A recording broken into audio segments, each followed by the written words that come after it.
네, 안녕하세요. 최영호의 주간경제 리포트 김효미입니다. 정부가 지난 17일이죠. 이 공유 경제 활성화 등이 포함된 2019년도 경제 정책 방향 발표를 했습니다. 하지만 이 일부 일각에서는 반쪽짜리 정책이다라는 이야기도 나오고 있는데요. 오늘 최영호의 주간경제 리포트 1부에서는 2019년도 경제 운영 방향에 대한 이야기를 나눠보도록 하겠습니다. 오늘도 이 최영호 현대경제연구원 고문 나오셨습니다. 고문님 안녕하세요. 네, 반갑습니다. 우리 17일 날 월요일 날이죠. 이제 발표가 되고 이제 내년도 살림을 어떻게 할 것인가 등을 쭉 살펴봤는데요. 각종 언론들 것들을 종합해 보면 만시지탄이라는 표현이 많이 나와요. 그래서 조금 늦었지만 그래도 이런 경제 사정의 엄중함을 이제 제대로 인식하는 방향들에서 많은 칭찬들을 하지만 그래도 아직까지 좀 부족한 점이 너무 많은 거 아니냐 그런 등등의 이런 발언들을 봤을 때 우리가 좀 세밀히 좀 살펴보고 우리 판단은 또 시청자분들께 또 맡기도록 한번 해보겠습니다. 네, 그렇다면 최강호의 주간경제 리포트 본격적으로 시작을 해보도록 하겠습니다. 네, 지난 월요일날 발표된 이 정부 내년 경제 정책 방향에 대해서 좀 얘기를 해봐야겠는데 경제 활력, 경제가 우선 제일 중요하다라는 그렇죠. 이야기가 나왔어요. 이 주요 내용부터 좀 살펴보실까요? 네, 일단 왜 이런 것들이 이제 여론에서도 신경을 쓰냐면요. 네. 지금 이제 일단은 성장 둔화가 돼 있다는 것을 이제 인지를 한 것 같아요. 성장 둔화가 계속적으로 일자리 상황이라든가 모든 경제 지표에 악영향을 끼치는데 그 악순환의 고리를 끊겠다는 이 어떤 의지 네. 이런 것들이 굉장히 나타나 있는데요. 지금 이제 시장이라든가 기업이 다시 경제의 중심축으로 옮겨가는 방향성을 가지고 이분들 얘기를 했어요. 그래서 과거에 예를 들어서 일자리 소득, 주도 성장 이런 것들이 아주 열 몇 번씩 나오던 건데 네. 이번엔 소득 주도 성장이라는 얘기가 한 번도 안 나오고요. 그래서 활력이 곧 투자가 곧 우리 경제의 활력이 되는 부분들을 정확히 집어내서 거기에 대한 어떤 이 대책들이 굉장히 많이 이분들의 쏟아져 나온.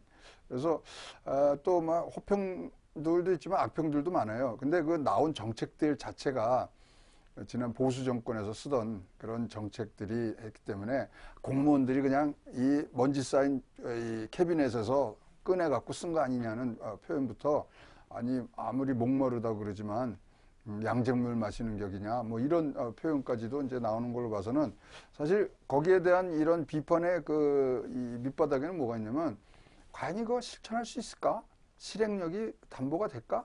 이러한 의구심이 지금 있기 때문에 그런 부분들을 우리가 좀 세밀히 과연 이것이 제대로 된 정책인가 한번 오늘 살펴봐야 될 그런 당위성을 갖고 있습니다. 네, 논란의 여지도 많이 있다라는 그런 말씀도 하셨는데, 그럼 이번에 이제 경제 회의잖아요. 네 가지 방향의 16가지의 어떤 핵심 추진 과제가 있다라고 하는데 어떤 건지 좀 정리를 해드릴까요? 네, 4대 방향은 전방위적인 경제 활력 제고, 네. 그다음에 경제 체질 개선 및 구조 개혁, 네. 그리고 포용성 강화, 미래 대비. 그러니까 보시면 1, 2, 3, 4번이 다 일단은 이 앞으로의 투자에 관한 얘기들이 네. 가득 찬 거예요. 그래서 이제 여기서 보시면은 16개의 중점 추진 과제고 대통령이 어떻게 했냐면 상반기에 성과를 내도록 이거를 꼭 추진을 아주 중점적으로 해라 그랬는데 네. 16개 과제 중에 12개가 투자와 관계된 겁니다. 네. 그렇다고 해서 무슨 지금 이 포용적 성장이라든가 이런 것들의 정책적인 기조를 바꾼 건 아닙니다. 네. 기조는 일관되게 유지하면서 그렇지만 이제는 안 거예요. 투자만이 이제 활력을 제고할 수 있다. 그러니까 심지어는 이제 이랬단 말이죠. 설비 투자 같은 거면은 작년에 성장에 기여한 게 마이너스 0.5고요. 네. 올해 마이너스 0.4예요. 그 다음에 건설 같은 경우는 올해 마이너스 1.1%예요. 그러니까 투자가 이 활력을 줘야 되는데 깎아먹고 네. 있거든요. 그런 차원에서 이번에 대규모 이제 이 투자를 유치할 수 있는 부분들을 굉장히 많은 방면에서 네. 지금 찾아내고 있고요. 네. 보니까 그러다 보니까 이제 지금 다른 해와는 다르게 업무 보고 각 부처별 업무 보고를 원래 연초에 하거든요. 네. 그걸 다 땡겨서 지금 하고 있어요. 그래서 내년에 보여주기 위해서 좀 마음이 그렇죠. 급해 보이는 듯한 네, 느낌도 빨리빨리 있는 것 해야 같아요. 되는데 보면은 신도시 3기 신도시에 대해서 건설교통부에서 내놓고 네. 고용부에 가서는 또 뭐 진짜로 이제 성과가 내서 일자리가 늘어나는 모습을 좀 보여주는 그런 부분들에 지금 막 주문을 하고 다니시거든요. 그래서 일단은 큰 방향에서 이 추진력을 지금 이 동력을 마련하는 부분들로 각 부처들 공무원들이 이제 좀 진짜로 제대로 발로 좀 띄워줬으면 하는 이 생각들이 많으신 것 같습니다. 네, 오늘 이번에 발표된 것들 중에서 보면 포용적인 성장이라는 기준을 우선 일관적으로 유지하고 있다라는 건 변함이 없는 것 같습니다. 내년 경제 전망치도 나왔다라고 하는데 네, 어떤 그렇죠. 건가요? 근데 재미난 건요, 내년도 성장률이 2.6%에서 2.7%. 네, 뭐 다른 애하고 좀 다른 느낌이 안 드세요? 2.6, 2.7. 네. 전에도 그 말을 들었는데 2.6, 네, 2.7. 숫자도 숫자지만 네, 레인지로 발표한 게 15년 만에 처음이에요. 어떤 거를요? 그러니까 작년 같으면 3.1%. 네, 이렇게 딱 3%. 하나를 찍어서 발표를 했거든요. 네. 근데 2005년도에 이 3점 몇 프로에서 뭐 3.8% 범위를 이렇게 범위를 얘기하는 정해진 거요. 게 요번이 또 15년 만에 아, 처음에 그건 어떤 의미가 있나요? 이 의미가 있죠. 왜냐하면 이게 정확히 지금 알 수가 없는 거예요. 불안감이 있고 이것이 과연 이것들이 성취하는데 우리가 어떤 이 동력이 네. 이 하방 리스크에서 훼손될 수 있는 부분들이기 때문에 레인지로 이렇게 범위를 정했을 때는 네. 조금 불안한 마음이 있기 때문에 이제 하는 거고요. 사실 2.6, 2.7도 굉장히 이게 우리가 이거 뭐 목표가 달성 가능하냐는 부분들에 대해서 많은 생각을 하는데 이거는 전제 조건이 있어요. 지금 말하는 모든 정책이 아주 완벽히 진행이 되고 그다음에 예산이 작년보다 40조나 많은 470조가 제대로 쓰여지고 그다음에 다른 어떤 변수들이 지금 생각한 것보다 뭐 더 악영향을 끼치지 않는다는 조건이 붙은 데서 네. 이렇게 되는 거예요. 그러니까 470조를 쓰고 이러는데 2.6, 2.7 그리고 아주 뭐 많은 그 예산들도 이 조기에 집행하는 부분들이 있는데 이게 2.6, 2.7이면 작년하고 비교했을 때 그러니까 올해하고 또 비교했을 때 지금 굉장히 급한 거죠. 그래서 전망치가 이제 성장률은 그렇게 나왔고 사실 계속 이 말을 했죠. 3% 성장 때에 이 뭐 3만 불 소득에 갈 수 있는 장밋빛 그림들을 많이 얘기를 했는데 네. 올해는 그게 쏙 들어갔어요. 네. 네. 거기다가 이제 뭐 우리가 일자리 취업 증가수를 작년에 이제 3년치를 계산할 때 이제 내년엔 23만 명 정도를 예상했는데 15만 명으로 지금 줄었습니다. 정말 많이 준 거죠. 많이 줄었죠. 왜냐하면 우리가 제대로 됐으면 3%대 성장하고 하면요 30만 명 이상이 나왔는데 그 반으로 그렇죠. 간 거고요. 올해 같은 경우는 이제 9만 명으로 끝나잖아요. 그러니까 이게 벌써 3분의 1로 줄어든 부분들을 조금 더 해서 5만 명 정도 더 올라가는 15만 명으로 잡았기 때문에 조금 이런 부분들이 어떻게 될지 모르겠습니다만 하여튼 숫자들만 놓고 보면 취업자 수 2009년 이후에 최저입니다. 네. 그다음에 경제 성장률 2012년 이후에 최저의 네. 성장률을 갖고 가기 때문에 자 어떤 실행력과 추진 동력을 갖고 갈 거고 또 국민들을 어떻게 설득해야 되고 또 여기 이해관계자들이 굉장히 많거든요. 노동계뿐만 아니라 기업들도 그런 이해관계자들의 갈등을 어떻게 조정하느냐 네. 여기에 승패가 달린 그런 숫자들이라고 보여집니다. 네.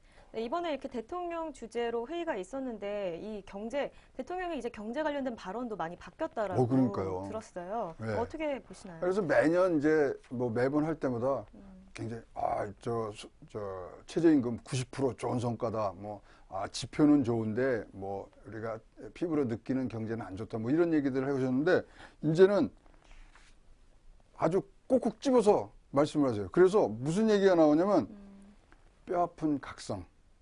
아주 그다음에 이 우리가 제대로 된 비장한 각오를 갖지 않으면은 우리가 내년도에 못한다. 그래서 사실 산업부에 가서 이런 말씀을 했어요. 산업 생태계가 이대로 가면은 무조건 없어진다는 그런 이 세간의 의견이 있다. 어떡할래? 그런 얘기 하신 적이 없거든요. 그다음에 고용노동부에 가서는 또 뭐라 그랬냐면 고용 문제는 지금 성공하지 못한다는 평가가 있다. 그러니까 이제는 완전히 딱딱 집어서 아주 핵심들을 이제 얘기하고 계시고요.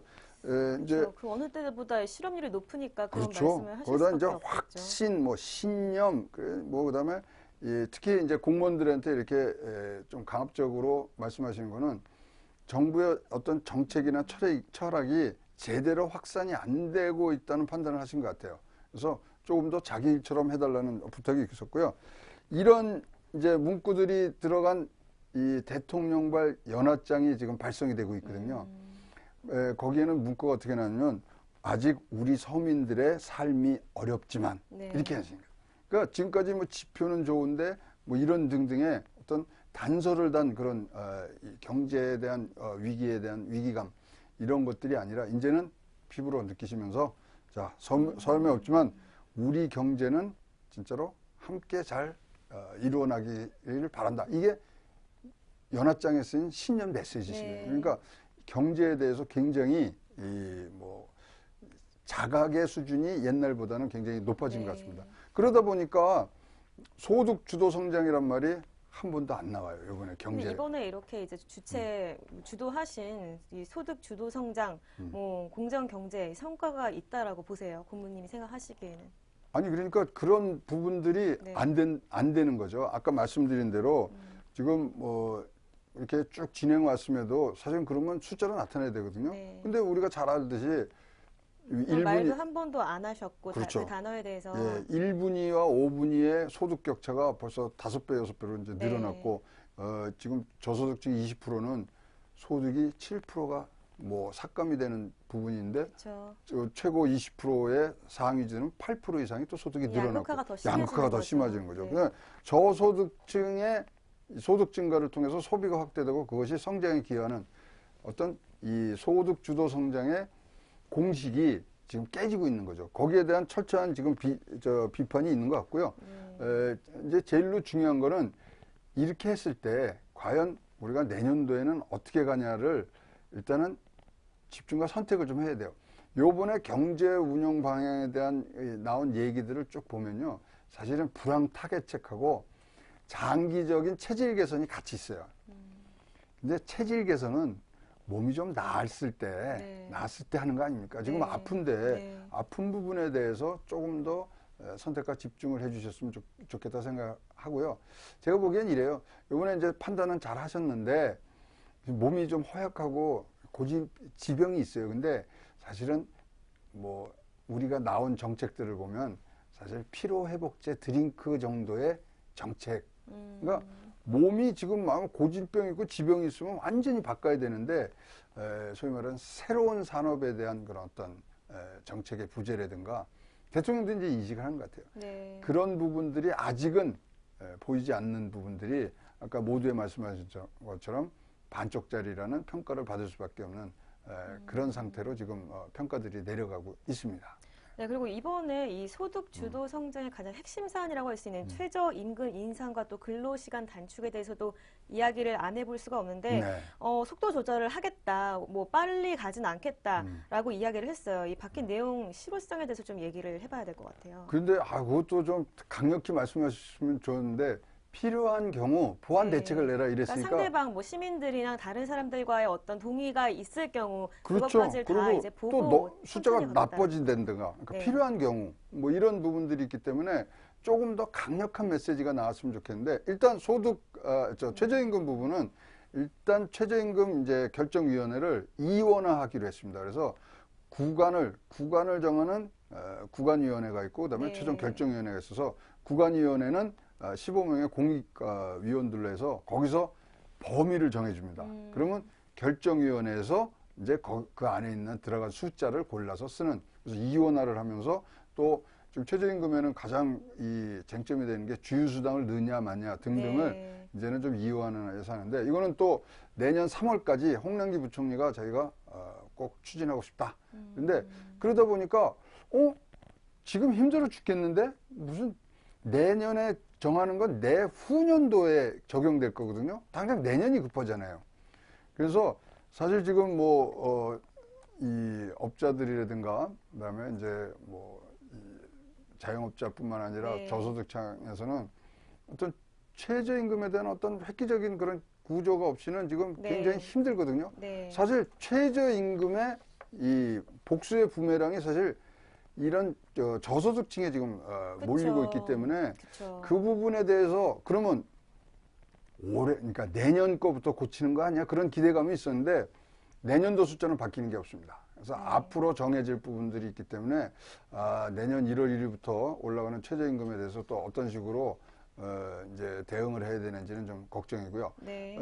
뭐 52시간 근로 시간 단축 부분은 근로시간제도 이렇게 좀 축소가 될 것 같기도 하고 아니면 뭐 속도도 축소보다는 이제 늘린다. 예, 다시. 탄력 근로를 하는 게 3개월로 돼 있는데 그거를 네. 이제 6개월로 좀 늘려서 네. 좀 숨통을 튀는 부분들이 있는데 자, 두 개 다 노동계에서는 아주 뭐 반발이 굉장히 엄청날 반발이 것 엄청나죠. 같아요. 그래서 이 전체적인 그 사실은 이제 뭐 전체 운영 방향이 네. 뭐 정부에서 하자 그런 대로 되는 적이 별로 없잖아요. 그러니까 요번에 이 경제 운영 방향에 사실 근저가 되고 있는 것은 네. 국민적 대타협입니다. 네. 그래서 어떻게 설득을 해가느냐, 과연 이 정부가 그거를 할 수 있는 힘이 있느냐, 네. 이런 부분들로 우리가 이 귀추가 주목되고 있는 네. 부분인데요. 진짜 이제 서로 도와줘야 될 것 같아요. 그래서 우리가 지금 뭐 친노동 하는데 사실 친노동 하는 건 굉장히 좋은 거거든요. 네. 근데 정부가 친노동뿐만 아니라 친노조까지 하고 있다 이거죠. 그럼 그런 문제가 될까요? 아니 그러니까 지금 친노조도- 민노총하고 한노총이 저렇게 뭐 이 정부에 하는데 도움을 안 주고 서로 자기 입장만 지금 살피는 것이 이 사실은 전체적으로 봤을 때 뭐 한 방향으로 나올 때 누구는 득을 할 수 있지만 누구는 뭐 실을 할 수 있지만 전체적인 파이는 커질 수가 있거든요. 그래서 친노정 좋다 이거예요. 잘한다 네. 이거죠. 그렇지만 친노조는 아니다 이거죠. 지금은. 근데 우리 노조 결성률이라는 게 10%밖에 안 되거든요. 네. 나머지 90%의 우리 노동자를 대변할 수 있는 정책을 갖고 가야지 좀 계속 뭐 우리가 평가하기는 너무나 뭐 민노총의 그 청구서에 지금 뭐 굉장히 우리 뼈아픈 그런 이 서로의 그런 이 앙금이 쌓여가는 시기를 보내고 있기 때문에 친노동을 하시면서 친노조와 이 소위 말하는 이 개념 차이를 확실히 좀 도와줬으면 하는 부분들이 큽니다. 어떤 정치인은 그런 이야기를 한 것도 들었어요. 요즘 뭐가 문제냐면 뭐 소득, 뭐 속도 조절이 문제가 아니라 귀족 노조가 문제다라고 그러니까요. 말을 하는데 그래서- 그건 어떻게 생각하세요? 아니 그러니까요. 그러니까 노조를 친하게 지내는 거는 그 사람들이 노동자를 대변하기 때문에 네. 우리가 친노조를 가는데 지금 네. 노동자들을 대변을 안 하고 일부의 귀족 노동자들을 대변한다 그러면 그거는 친노동이 아니죠. 그래서 친노동에 대한 확실한 개념을 갖고 네. 해주시면 좋겠고 이제는 진짜 사력을 다해서 네. 이분들과 또 설득을 하고 뭐 대화를 나누고 사회적 대타협을 이루어야 되는데 홍남기 경제부총리의 아주 근본적인 자기 이 철학이 대타협입니다. 네. 그래서 합의를 거쳐서 설득하고 이런 부분들을 가야 되는데 굉장히 가시밭길이 될 것 같지만 진짜로 국민들은 굉장히 많은 성원을 이 부분에 대해서 보내리라고 생각을 합니다. 그렇죠. 뭐 여야당과 뭐 국민이 다 같이 동의할 수 있고 이해할 수 있는 그런 어떤 타협안이 나온다라는 거는 그 누구가 반대하진 않을 것 같아요. 뭐 하여튼 지금 그렇죠? 보면은 이제 카풀 때문에 데모도 하고 그러는데 이번에 카풀에 대한 예, 얘기가 없었어요. 없었 그렇죠? 뺐는데 네. 자 카풀 같은 거조차도 지금 타협을 못 이루고 이렇게 뭐 끌려다니는 건 아니지만 논란을 지금 확산시키고 있는 부분이잖아요. 그래서 진짜 정부가 의지를 갖고서 네. 이걸 해줄 건가 안 해줄 건가 판단을 하고 이 판단이 옳다고 생각하면은 뭐 밀어붙인다는 이 표현이 좀 과할 수 있습니다만은 국민이 이해하는 한에서는 네. 어떤 방향성과 의지를 갖고 이것을 정책을 집행을 해야죠. 그래서 카풀에 대해서는 카풀에 반대하는 건 아니지만 카풀을 다루고 있는 정부의 그런 설득 능력, 그다음에 정책 집행 능력에 대해서는 의심이 좀 가는 거죠. 네. 그렇죠. 뭐 반쪽짜리 정책이다 이런 이야기도 사실 그렇죠. 이번에 카풀 이야기가 없어서 그런 이야기도 많이 있었습니다. 우선 내년에 좀 국민들이 성과를 좀 체감을 해야 된다라는 목표가 있는 것 같아요. 그래서 내년에만 그렇죠. 봐도 예산의 61%를 집행을 하겠다라는 계획을 발표를 했는데 뭐 가능할 건지 어떻게 그러니까 보시나요? 지금 이제 우리나라의 이 경제 성장의 가장 중요한 부분이 재정 지출이거든요. 그다음에 근데 잘 아시지만 이 경제적인 재정 지출이나 경제 성장 그다음에 경제 촉진 이런 방안들은요 바로바로 나오는 게 아니에요. 6개월 정도의 시간이 걸리거든요. 네. 그다음에 짧게는 그렇지만 길게는 2년, 3년 후에 나오기 때문에 빨리 조기에 재정을 확장적으로 운영을 해서 일단 빨리 힘을 실어줘야 됩니다.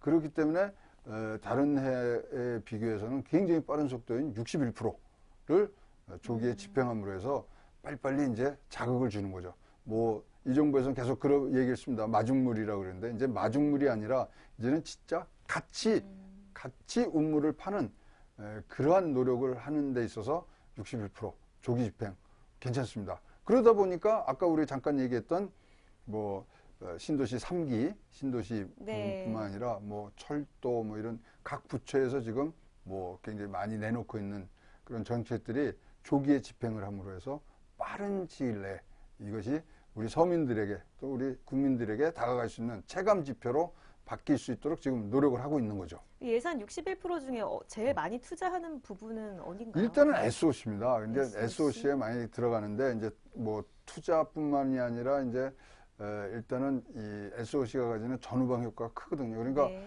뭐 지금 벌써 얘기 나온 게 현대자동차의 강남에 있는 그 네. 글로벌 비즈니스 센터 네. 거기만 해도 뭐 3조 이상이 지금 들어가는 부분들이 있고 그래서 민과 관이 네. 이제 합해서 12조 정도를 지금 같이 빨리 조기에 집행을 함으로 해서 12조요. 나오는데 그다음에 이제 쉬운 것들 있죠. 생활형 SOC 이런 걸 집중적으로 하면 동네에 뭐 체육관 짓고 도서관 짓고 이런 것들은 빨리빨리 진행이 될 수 있거든요.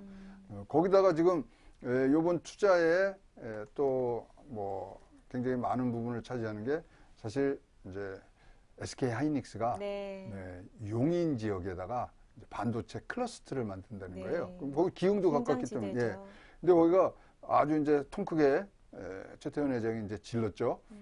10년간 120조. 네. 120조가 이게 어마어마한 숫자입니다. 왜냐면 상상이 안 가는 중국이 그쵸. 반도체 굴기를 하려고 10년 동안 쓰는 돈이 180조입니다. 근데 거기에 이 맞불을 놓은 거예요. 120조. 그러니까 얼마나 큽니까?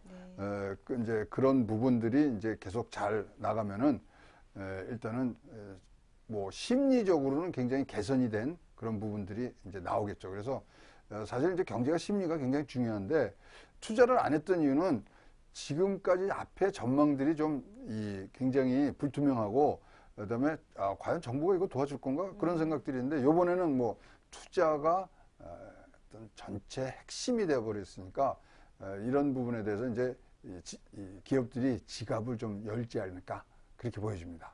네, 이 정부가 주도하는 SOC 사업 뭐 좋은 결과가 있기를 좀 기대를 하면서 이 내년에 이제 경기 회복의 성과를 내겠다라는 게 정부의 목표인데 뭐 내년에 사실 뭐 여러 기관에서 더 안 좋아질 거다, 경제 성장률은 더 나빠질 거라고 이미 발표가 그렇죠. 났었어요. 그래서 좀 의구심이 많이 따르는데 정부 목표치에 대해서 좀 우리가 기대를 걸고 믿어도 될까요? 그 이제 저희 연구원에서만 해도 네. 2.5%를 그쵸. 지금 예상을 하고 낮은 있고요. 전망치를 그래서 예상을 했잖아요. 이게 저희는 사실 2019년보다 더 걱정되는 건 2020년으로 잡고 있습니다. 아, 그래요? 그때 우리가- 더 나빠지나요? 예, 우리 저기 지난주에도 미국, 중국 그 우리 경제 전망할 때 보면은 네. 미국이 이제 뭐 2%, 2.9% 뭐 이렇게 2.7% 하다가 2020년에는 1.9%로 네, 떨어지잖아요. 맞아요. 중국이 6.2%로 떨어지고 그래서 네. 사실 전체적인 그 상황이 IMF나 이 OECD에서 보는 게 벌써 고점을 지나서 지금 뭐 하방 리스크를 굉장히 네. 담고 가기 때문에 내년도에 우리가 힘을 비축해 놓지 않으면요 2020년도에 경제 어려움이 전 세계적으로 퍼질 때 더 네. 어려워지거든요. 그래서 2019년도 2020년에 글로벌한 경제적인 침체에 대비하는 힘을 네. 좀 길러야 돼요. 근데 지금까지 너무 힘이 빠진 거죠. 왜냐면 우리가 벌써 1년 7개월이라는 부분들을 뭐 굉장히 좀 실험적인 그런 소득주도 성장에 의해서 네. 성과를 못 내고 있었거든요. 근데 1년 7개월이라는 얘기가 나와서 그렇지만 참 대통령께서 이제 굉장히 그 전반기에는 평화, 북핵 이런 게 너무 신경을 쓰셨잖아요. 요번에 올해 이 확대 경제장관회의가 대통령 취임 이후 첫 번째로 주재하시는 거예요. 네. 그만큼 이 소득주도 성장에 너무 믿었는지 이 경제에 대해서는 좀 소홀히 하신 부분이 있지 않나 생각도 듭니다. 최저임금을 인상하면 저는 그래도 음. 실보다는 득이 더 많을 거라고 생각을 했는데 그렇죠. 너무 많은 부작용들이 나오고 이야기 논란들이 많이 잘 나와서 굴러갈리라 생각했는데 네, 그렇죠. 또 여담입니다만은 사실 만약에 네. 김정은 위원장이 답방을 했으면 네. 사실 이런 경제에 아픈 그런 꾸짖음을 대통령이 했을까 생각이 듭니다. 지금 거기에 휩쓸려서 쑥 갔을 거 아니에요. 네. 근데 이제 그것이 이제 무산이 지금 되고 무산이 된 거죠. 네, 그렇죠. 된 상태에서 딱 보니까 제일 중요한 게 경제다 이거죠. 그리고 지금 사실 문재인 대통령의 지지율이 하락의 가장 큰 요인이 또 경제고 이러니까 일단 뭐 여담이란 말씀을 드리고 뭐 얘기를 드립니다만은 안 온 게 이런 경제에 대해서 다시 한번 우리가 냉철하게 볼 수 있는 시간을 가지게 됐다. 네. 뭐 그런 뭐 평가도 내릴 수 있을 것 같습니다. 네. 네, 그렇다면 이제 내년 2019년도에 정부가 풀어야 될 과제가 있다면 어떤 게 있을까요? 이거를 우리 박항서 감독 얘기를 해서 좀 비유를 해서 말씀을 드릴까요? 감독님이요. 자, 전 세계 FIFA 랭킹 127위의 이런 뭐 진짜 축구에 대해서 변방국인들을 지금 뭐 굉장히 성과를 내면서 수직기까지 우승할 때 박항서 리더십이라는 얘기를 하잖아요. 네. 첫 번째가 파파 리더십이란 말이죠. 네. 선수들을 잘 위해주고. 자, 자기의 선수들이 이 경제의 선수들이 누굽니까? 기업이거든요. 네. 그럼 자기의 자식처럼 이렇게 다뤄주신. 근데 문재인 대통령 그런 부분은 굉장히 잘하세요. 네. 그리고 우리가 그거에 대해서 그쵸, 뭐 칭찬도 따뜻한 많이 어떤 그런 부분들을 좀 보여주시고 네. 사실 박항서 감독이 뭐 전술적으로 뭐 다 잘하시지만 가장 중요했던 건 맥을 잘 짚은 거예요. 뭐냐면 가서 선수들 보니까 아니 후반전만 되면 힘을 못 쓰더라는 거예요. 그래서 알아보니까 쌀국수 먹고 와서 뛰더래 이거예요. 탄수화물 너무 많은데 단백질이 없다는 거예요. 네. 그래서 박항서 의원이 소위 말하는 식단을 바꾼 거예요. 우유 먹이고 오리고기 사주고 이러면서 단백질을 먹이다 보니까 체력이 좋아지면서 그때부터 성적이 났다는 거거든요. 간단한 거예요. 맥을 딱 잡은 거예요. 그러면 과연 이 정부가 지금 딱 맥을 잡고 있는 부분이 어디냐? 박항서 감독 그래서 이렇게 하는 거예요. 딴 거 아니에요. 그러니까 맥을 잡아야 되는 부분들이 지금 내년도에도 굉장히 큰 부분입니다. 그래서 내년도 제가 맥을 잡아야 된다고 생각하는 부분은 뭐 한 두 가지로 추격이 되는데 첫째 2020년도 굉장히 큰 파도가 옵니다. 거기에 네. 대한 대비책. 네. 그다음에 지금 요번에 나온 이 전체들이 이 미래에 대한 어떤 투자 이런 부분들에 있어서 네. 신산업이 없어요. 지금 4대 산업을 다시 제조업을 부흥시키자 그러는데 거기에는 뭐 조선화학 옛날 거거든요. 우리나라는 1960년부터 1990까지 제조업으로 컸고요. 30년 네. 동안. 그 다음에 1990년대부터 지금 2010년, 뭐 20년까지 여기는 디지털화로 우리가 굉장히 세계적인 그런 부국이 됐단 말이죠. 30년마다 이게 바뀌어요. 네. 그러면 2020년부터는 뭔가 새로운 다른 산업이 30년을, 있어야 한다라는 거죠. 30년을 네. 먹고 살 거야 되는데 그게 하나도 없는 거예요. 네. 새로운 성장 전략이 부족하다. 네. 그러면 힘들 때 그런 건 하는 거거든요. 잘할 때는 뭐 우리가 정신이 없어서 못하지만 그쵸. 내년도에 차분하게 경제에 대한 불황타개를 하면서 이제 어떻게 나갈 것인가. 맥을 짚고 네. 앞으로의 성장 전략을 어떤 식으로 갖고 가느냐. 내년도 숙제이고 네. 문재인 대통령의 겨울방학 숙제입니다. 그것이. 네. 네, 내년 정부 과제로 경쟁 둔화를 대비해서 2020년도 대비책과 또 신산업 육성에 대해서 그 필요성에 대한 이야기를 해주셨습니다. 네, 저희 일부한 준비한 소식 여기까지입니다. 현 정부에 대한 정책에 대한 여러 가지 이견들이 많고 논란도 많지만 이런 경제 불확실성을 해결하고 또 사회 이슈를 해결하는 데는 논란의 여지가 없을 것이라고 생각합니다. 모두가 타협하고 또 이해할 수 있는 실질적인 대안들이 나오기를 기대하겠습니다. 2부는 또 어떤 이야기 해주신다고 하셨죠? 정말 이분은, 재밌는 얘기 네, 해주신다고. 재밌는 얘기예요. 우리 연구원에서 네. 뭐 중소기업협회하고 같이 연구를 한 게 있는데 방탄소년단. 방탄소년단이 어떤 경제적 효과를 최고죠, 내고 있냐. 요즘. 특히 근데 방탄소년단은 한류거든요. 그럼 네. 한류를 어떤 식으로 우리가 네. 끌고 나가야 되느냐. 기업 경제적으로 굉장히 중요해요. 네, 네. 그래서 숫자들 몇 가지 소개를 드리면서 방탄소년단 한번 얘기해 보겠습니다. 네, 기대됩니다. 2부 곧 시작합니다. 2부 방탄소년단 얘기도 곧 시작되니까요. 기다려주시고요. 곧 뵙겠습니다.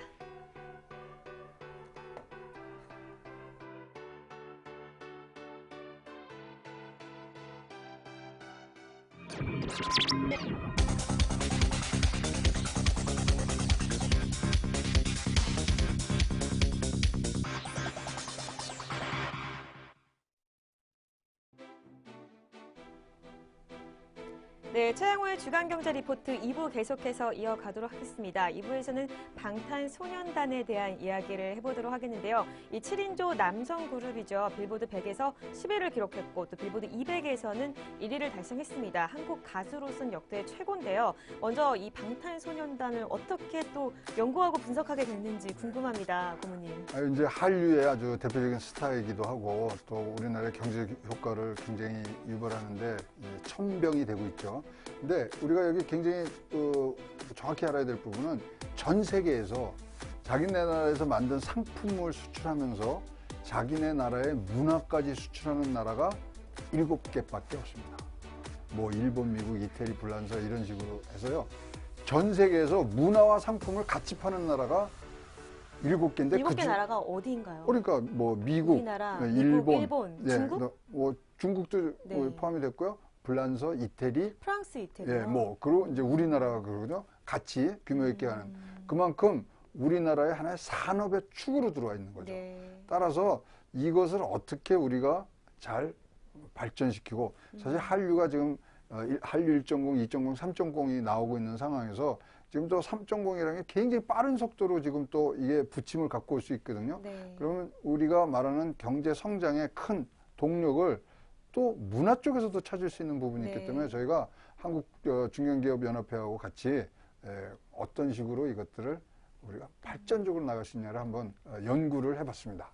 제가 생각해도 이 문화 연예 산업이 또 신성장, 고모님 말씀하신 그 사업 성장이 한 축이 될 수 있지 않을까라는 생각을 합니다. 저는 되게 궁금한 게 이 방탄소년단을 사실 알게 된 게 이렇게 오래되지는 못했어요. 근데 정말 난리거든요. 지금 전 세계적으로 인기가 많은데 이 주요 성공 요인이 뭐라고 생각을 하세요? 그러니까 이제 얘기하기 전에 우리가 그 옛날에 우리 이런 사례들이 한두 개 있는 거 기억나시죠? 윤사마. 그리고 싸이 그죠? 그 분까지 이제 우리가 그때도 사실은 우리 연구원에서 그걸 사실은 연구 분석을 했었어요.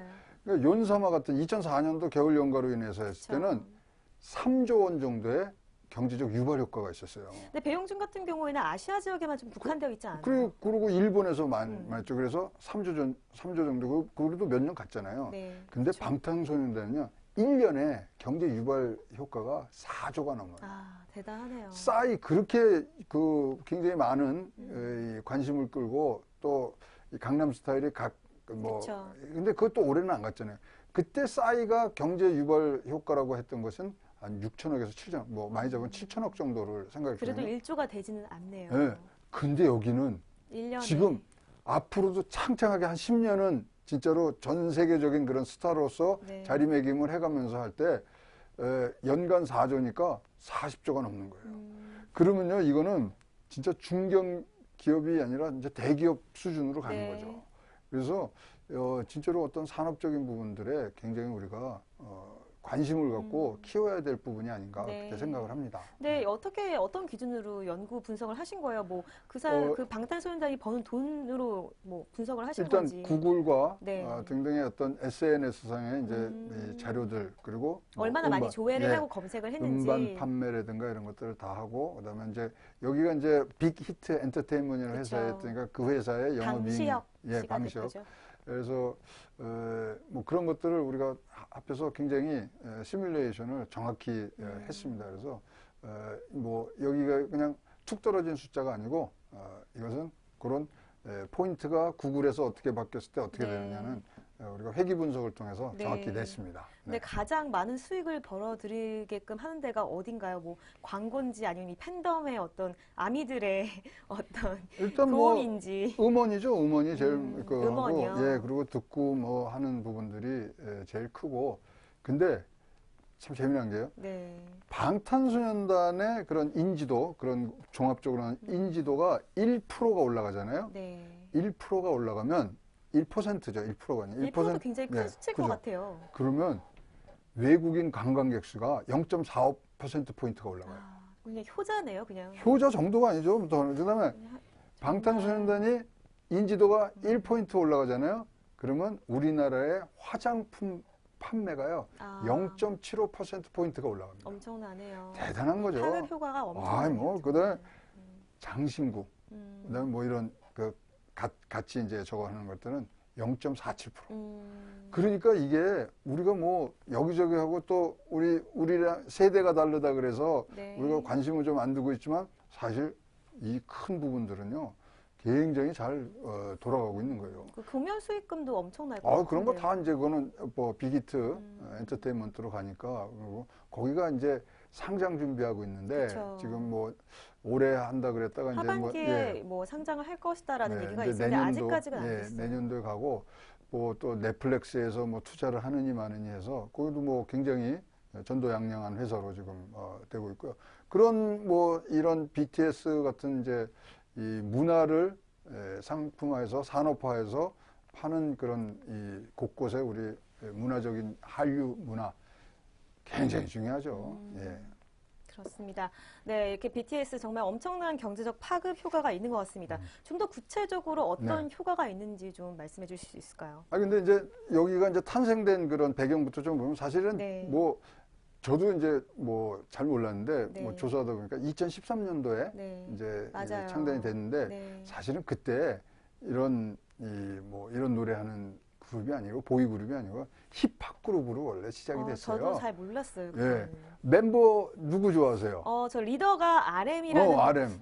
이게 100% 확신할 수는 없지만 리더가 RM이고 굉장히 영어를 잘하는 다재 가능한 친구라는 얘기는 알고 있습니다. 뭐 정국, 뭐 B, 그다음에 뭐 제이홉, 슈가, 제이홉. 예, 뭐 그런 지금 여기 필기를 제가 살짝 해놨습니다. 그래서 지민, B 있습니다. 뭐 러브 요셉 네. 그게 이제 나오면서 이제 거기가 기승전결해서 이게 다 달라요. 그래갖고 매년도보다 밝고, 요새 최근에는 페이크 러브 그걸로 맞아요. 이제 인기를 굉장히 끌고 있죠. 저도 노래를 들어봤는데 그 요즘 어떤 가수들의 노래를 들어보면 사실 굉장히 이 서양적인 음악의 요소가 많잖아요. 그런데 지화자 좋다 이런 국내 우리나라 옛날 그런 민요에서나 들을 수 있는 어떤 그런 가사들을 제가 듣고 놀랐어요. 뭔가 다르다라는 그런 생각을 그리고 했었는데. 뭐 그 7명이 뭐 20에서 27세를 그런 하지만 굉장히 작사 작곡 하는 능력이 뛰어나면서 다른 것보다는 자기들 얘기들을 많이 녹여놨다는 거예요. 그러니까 공감대가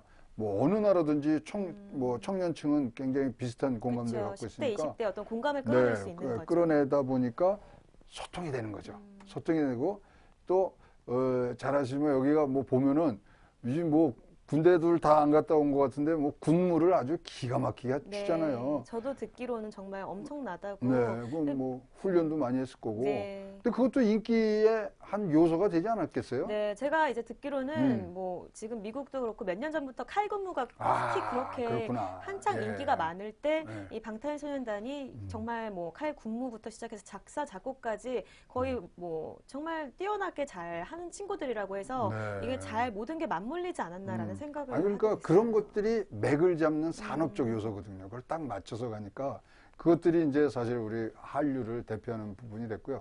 그다음에 여기 팬클럽, 아미라고 그러죠. 팬덤이죠, 팬덤. 거기가 전 세계적으로 120만 명이에요.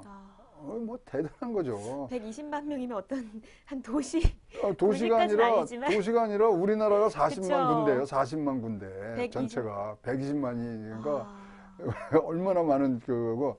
여기 팔로우가 1730만. 그러니까 뭐, 120만이 정예 부대가 있고, 뒤에 예비군 사단이 뭐 1700만이 있는 거예요. 그러니까 그런 이 SNS상의 어떤 이 효과, 뭐 이런 것들이 사실 성공의 요인이 됩니다. 그러다 보니까 이제 이런 부분들이 이제 우리 노래를 짓고 노래를 만들고 이럴 때 이제 성향까지 바꿨어요. 우리 그냥 한국적인 그런 한을 담고 가락을 담는 게 아니라 이제는 작곡할 때, 군무를 할 때 제일 먼저 떠오르는 건 글로벌이 된 거예요. 그래서 글로벌로 나올 수, 세계화죠. 세계화를 어떤 식으로 갖고 갈 수 있느냐 이런 부분에 굉장히 많은 시사점을 주고 있습니다. 그러다 보니까 진짜로 굉장히 지금 뭐 이 경제의 유발 효과라든가 창조 효과는 중견기업보다 훨씬 중소기업의 적게는 8배, 많게는 40배 정도의 영업이익과 이런 뭐 유발계수 경제 효과들을 갖고 오는 대단한 산업이 된 거죠. 네. 정말 이 방탄소년단이라는 그룹 하나만으로 각 분야, 산업 전반에서 많은 사람들이 이 수혜와 혜택을 네. 얻고 있는 것 같습니다. 네, 그렇다면 이렇게 지금 방탄소년단 굉장히 이 K-팝, 방탄소년단뿐만 아니라 K-팝이 엄청나게 전 세계적으로 파급력, 효과가 큰데 앞으로 이 K-팝 어떻게 가야 될까요? 일단은 제가 보기에 이제 하여튼 뭐 거기에 이 활동하는데 우리가 부담을 줘서는 안 되고요. 뭐 네. 그래서 뭐 방탄소년단 보고 야 우리 한국을 좀 네. 뭐 선전해달라 뭐 이거는 안 되거든요. 그러니까 인위적인 개입이 있으면 안 되고요. 잘하지만 그 관련된 연관 산업들이 너무 많은 거예요. 네. 그 뭐 방탄소년단 그린 옷부터 그다음에 방탄소년단이 뭐 광고를 하던 자기네들이 네. 좋아하던 하는 음식물. 그러니까 지금 방탄소년단으로 해서 가장 수혜로 없는 게 음식물, 화장품, 그다음에 장신구예요. 네. 장신구류는 어떤 것들? 그러니까 옷이라든가 또 그 뭐 방탄소년단 뭐 뭐예요? 뭐 인형 같은 거 그쵸, 등등 그쵸. 뭐 그다음에 문구류, 뭐 예, 기념품 이런 말씀하시는 그런 거죠? 것들 네. 그런 것들이 산업화 지금 되고 있거든요. 네. 근데 거기다 하나 더 할 수가 있는 게 있죠. 패키지화. 아. 관광 수입을. 외국인을 네. 한국에 왔을 때 이 그럼요. 방탄소년단 관련된 어떤 관광지라든지 그렇죠. 관광 상품까지 다 소개를 한다라는 거죠. 모두에 말씀드렸지만 인지도가 1포인트가 올라가면 0.45%의 네. 외국인 관광객이 있어요. 그러니까 2013년도 7월 달에 여기가 이제 처음 데뷔했을 때 인지도가 5포인트였어요. 네.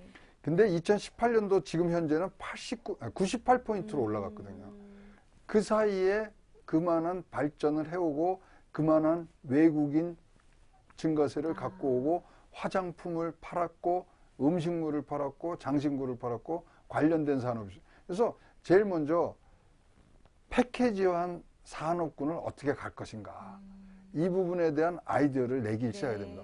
사실 연예인의 인기라는 것은 항상 뭐 올라갔다 내려오고 이게 뭐 꾸준히 10년 이상 가는 그런 롱런한 사람 한두 명이잖아요. 네. 그래서 그런 부분들을 어떤 식으로 갖고 갈 것인가를 분명히 우리가 이제 만들어서 여기가 뭐를 만들고 싶냐면 네. 플랫폼을 만들어주는 거죠. 그래서 요새 최근에 외국 이 가수 지망생들이 우리나라에서 많이 네. 이제 뭐 배운다 그러잖아요. 네. 그런 교육 아카데미부터 해서 네. 그다음에 방탄소년을 듣기 위해서 한국말을 배우는 이 부분들에 대한 열풍, 이것이 전 세계적으로 가면 우리나라가 지금 한국어를 가리키는 이 재단이 네. 세종어학당이라고 있어요. 세종어학단이요? 네, 세 개의 단어가 있거든요. 그게 강화되면은 우리나라 문화가 더 들어갈 수 있는 네. 거고요. 사실 이렇게 어려서부터 한국 문화를 접한 사람은요, 죽을 때까지 한국 문화를 좋아합니다.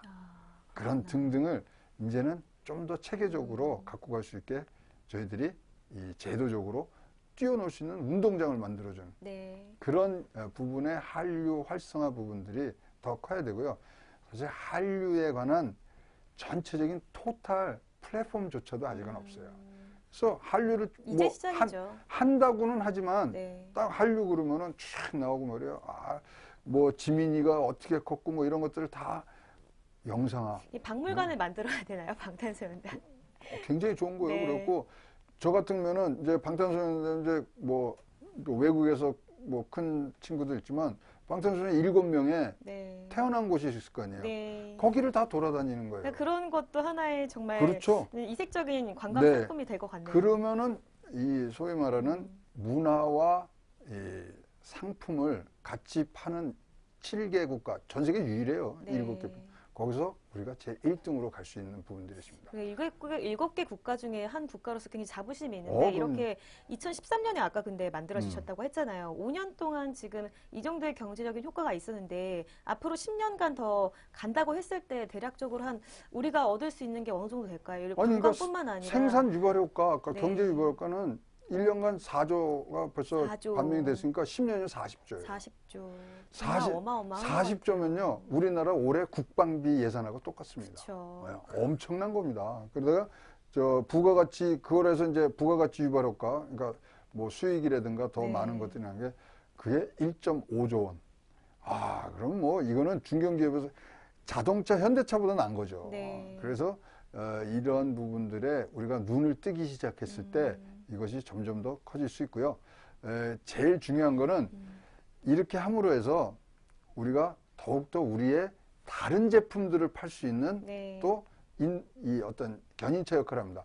사실 1960년대, 70년대 전 세계적으로 반미운동이 일어났을 때 가장 문제화했던 부분이 그거거든요.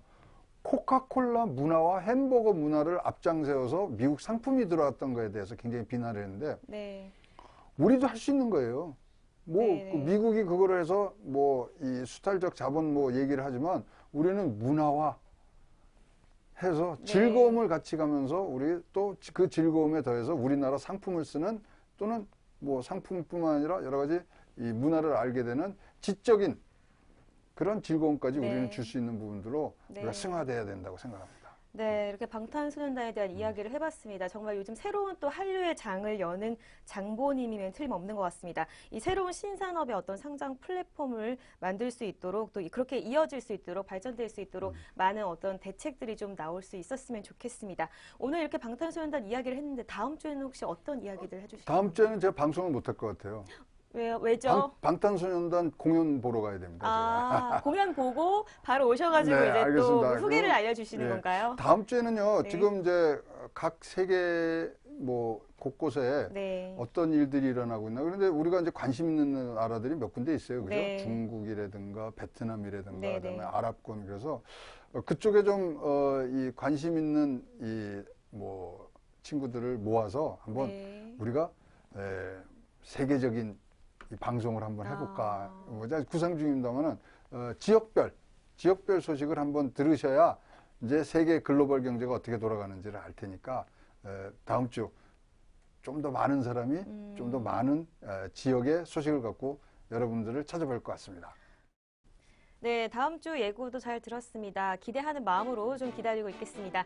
2부 저희가 준비한 소식은 여기까지입니다. 저희는 더욱더 알찬 소식 가지고 다음 주에 찾아오도록 하겠습니다. 시청해주신 여러분 고맙습니다.